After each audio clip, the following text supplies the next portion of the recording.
Hi, everyone. I hope you're doing well. I'm recording this before I leave. I'm looking forward to seeing what you guys think about some of the concepts this week. So today we are talking about a new form of power and, or not say form of power, a new way of thinking about power and how it works. And the readings I've given you are kind of applied in that they're looking at how to use these concepts in particular cases. So my goal today is to kind of give you like the theoretical overview because we've had a bunch of kind of conceptual readings so far. So that's my goal for today, is to kind of pin this down. And then the lecture that you guys will have on Thursday is more about how this concept has been used in particularly in the field of international relations, which I hope you will find interesting. Okay. And the concept we're talking about is hegemony. Hegemony is a kind of complicated word in that a lot of people don't know how to pronounce it the first time they see it. But it's a pretty useful tool for studying power and politics. And so, last week when we talked about the general will, right? Rousseau makes this distinction between the will, the general will, right, which is embodied in the sovereign, and then the force that the sovereign can exercise, right? And that, he has this whole like the state can force you to be free, which is to say it can force you to do what is best for everyone, which is the general will, right? But I think some of the issues we were discussing about how do we actually get to the general will pointed to some of the issues here, which is that it's not a binary choice between either you force people to do things or they do it of their own free will. There's a lot of other stuff going on. So our contemporary theoretical use of the concept of hegemony comes from the work of Antonio Gramsci. Antonio Gramsci was an Italian communist at the beginning of the 20th century. He was a member of parliament and a pro-democracy activist, because at this point in time, they were dealing with the rise of fascism in Italy, and he opposed the fascist government, and he wanted increased democracy in order to bring about kind of a communist change in the government. So they sent him to jail. Mussolini put him in jail. I believe until within a year of his death, he stayed in jail. But he was allowed to write while he was in jail, and he ended up writing what we call the prison notebooks. Now, he didn't give it a title. He didn't say, this is the book I'm writing, right? So he was writing in prison, and he was having to be very careful because everything he sent out was read, right? So he couldn't just say, and this is how I will have a communist revolution, right? He had to say, how do we get things, and what can we understand about society? But he couldn't, say exactly what he meant. So these texts can be obscure, which is why I didn't assign you him. But this is the context in which he's developing these ideas, right? Resisting fascism, imprisoned for what his beliefs were, and trying to think about how do we get to real social change. And so the concept that he focuses on is the idea of hegemony. This comes from the ancient Greek word hegemon, which was a leader or a commander. And hegemony was the rule of the commander or leader over whatever they ruled. And so generally, we use the word hegemony to mean domination. In political science, we often mean domination over a territory or polity, right? We control this territory. So I've got the biggest power, and therefore I'm in control of this, right? It's not, let's say that in the distinction between hegemony and sovereignty, as we've seen it used, hegemony is a bit more control focused as opposed to rule focused, let's say.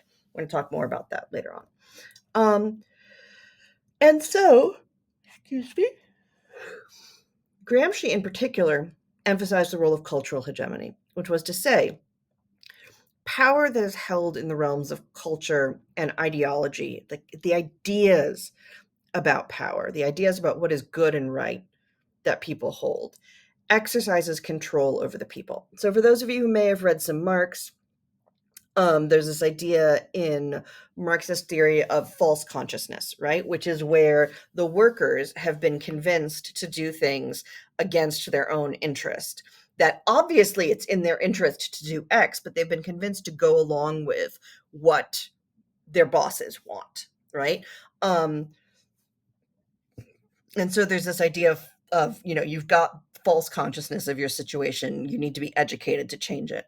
And to a certain extent, this notion of cultural hegemony is continuous with that, which is to say, it's a way in which you are made to think in a way that might be against your interest or might not be what you actually want because it's so normalized, right? And so hegemony, basically the argument here is if those who are powerful in society set the terms for what's good, right? If they say this is what's good, if they are the ones who justify the social system, then if you want to change the social system, that's really freaking hard, right? If you've been convinced that the way things are is the way that it is fundamentally best to be, trying to change that becomes really difficult. And so like some examples, right? We kind of got to in some of our earlier conversations, like why do we accept the continued existence of the state and its continued monopoly on the use of force, right? And we talked about the fact that that can come from legitimacy, right? Which is the idea that this is good. And one of the things that Gramsci is pointing out is that that legitimacy doesn't only come from doing it well. That legitimacy can come from like convincing people it's the right thing, right? So we can be convinced that it is better to acquiesce to the state than to rise up against it, even if it might not actually be, right? Kind of see the exchange that's happening here. So like you see ideas about, the state. The state that exists now is a legitimate unit, right? We couldn't change what the state is, right? We can't change the core principles of how the state is governed, right? Like we can change nuances, but fundamentally the basic system is there. So I used to teach in the US, and I would often have students, I'd teach political theory, and I'd ask them to say, like, is this just, right? Like, should people have this right? Kind of questions like that. And I would actually get back, yes, you should have that right because it's in the Constitution. And I was like, that's not an argument about whether or not it is good. That's an argument telling me that it's in the Constitution. Right? So in order to think that argument makes sense, you have to think the Constitution is where good things are. And so if something is in the Constitution, it is good, right? That's a form of hegemony, saying this is the place you get good ideas from. Come see me again in fourth year and we'll talk about the Constitution, the US Constitution then. Right? So lots of ideas are hegemonic, right? So one of them, right, is the idea that our state exists the way it should, continues to exist, will continue into the future, continues back into the past, right? That kind of, we should think about it in that kind of sense. So that's one hegemonic ideal. Another is this middle icon is meant to represent growth, right? The idea that economies should always be growing. That's a hegemonic idea, because we kind of take it for granted that if we're talking about economics, we want to see growth quarter over quarter, right? We want to see, line go up. Line go up is what we want, as opposed to thinking, is line go up what we want? Right. And I've got some gender symbols on there, right? First of all, I think there's a powerful case to be made that the idea that there are only two genders and that they're immutable from birth is a hegemonic idea. Similarly, the idea of heterosexuality as the correct way to live can be hegemonic, right? I think we are seeing change in some of those fields, but I'm going to talk about a little later the type of change we see in those ideas, right? And that kind of hegemonic background is still kind of there pulsing at us, even as change is happening. And so one of the things that is really underlined in conversations about hegemony and cultural hegemony is that you can use force to get people to do what you need them to do, right? But just like, that great line from Rousseau where he says, it's not that force makes you a legitimate ruler. All it means is we follow force if forced. That's like the definition of the term. We have to go beyond that to say what gives people legitimacy, right? What actually gives you the right to do something? And force can't do that, right? And his argument is this form of democratic legitimacy, but Gramsci argues, actually, you can just get people to agree to it, right? You don't have to put a gun to people's heads every day to make them do it if you've convinced them that they should do it and that it's just the way it is, right? Or that it's the way things are organized or obviously the right idea, like any of that.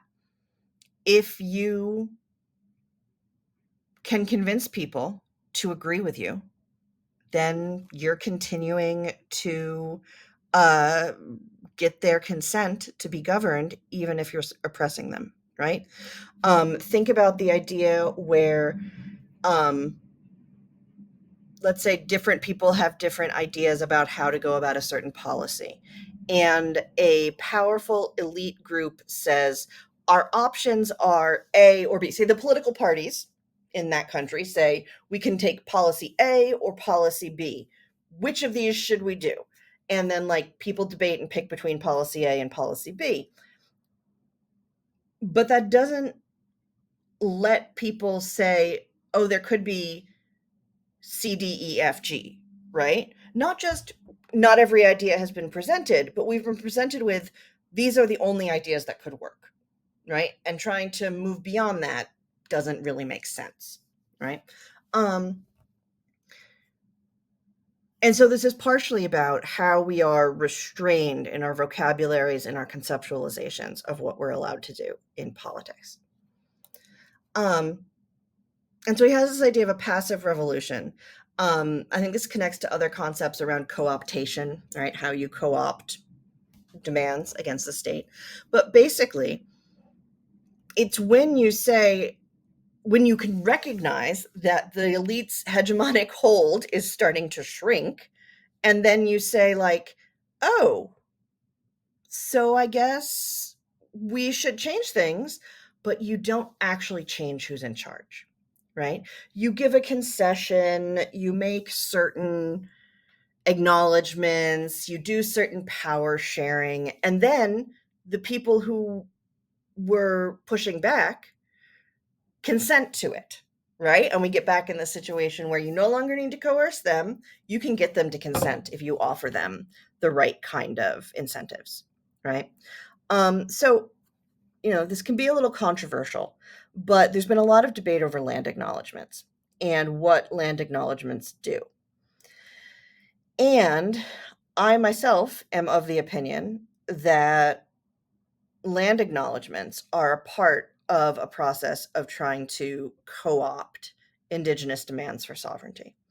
Because if we start saying, oh, yeah, this was an Anishinaabe territory, right? If we start like that and put that out into the world, but then we don't actually change how power is distributed between settler and indigenous communities, or how the Canadian government governs indigenous communities. We haven't actually changed that deep system, right? And so people who feel like, oh, now we do land acknowledgements, that's a big step. I mean, it is a change, right? But has it changed the fundamental power structure? And remember, Gramsci's a communist. He's writing under fascism. He wants to change the fundamental power structure of Italy, right? In a way that makes sense. So you can kind of see here the way, by kind of starting to offer these concessions, you can prevent a situation where you have to actually use coercion, right?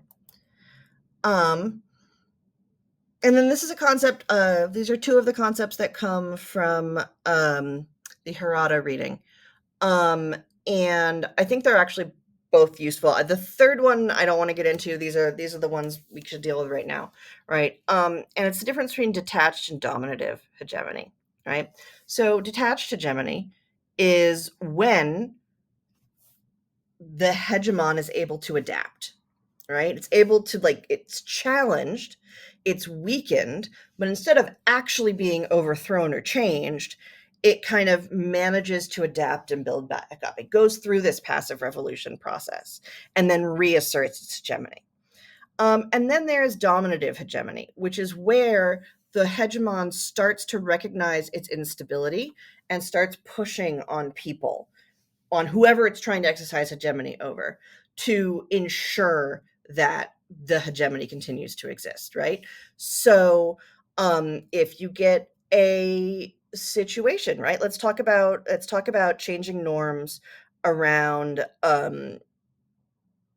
homosexuality and gender identity, right?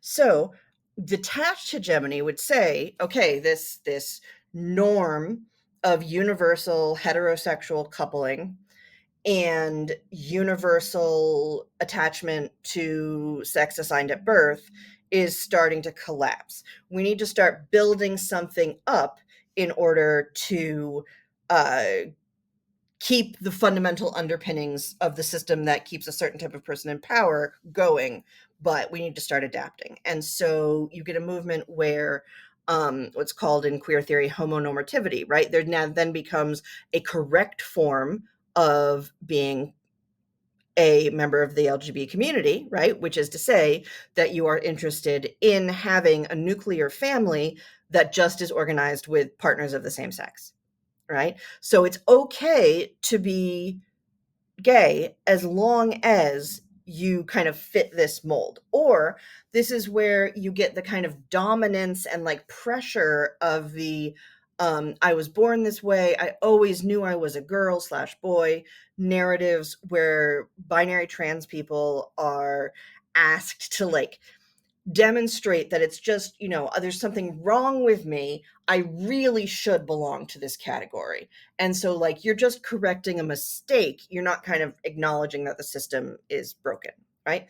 And then dominative hegemony in this case would be a situation where when you start seeing that the norms, that I'm not going to say norms are next week, the kind of ideas, the ideology at stake is starting to crumble, right?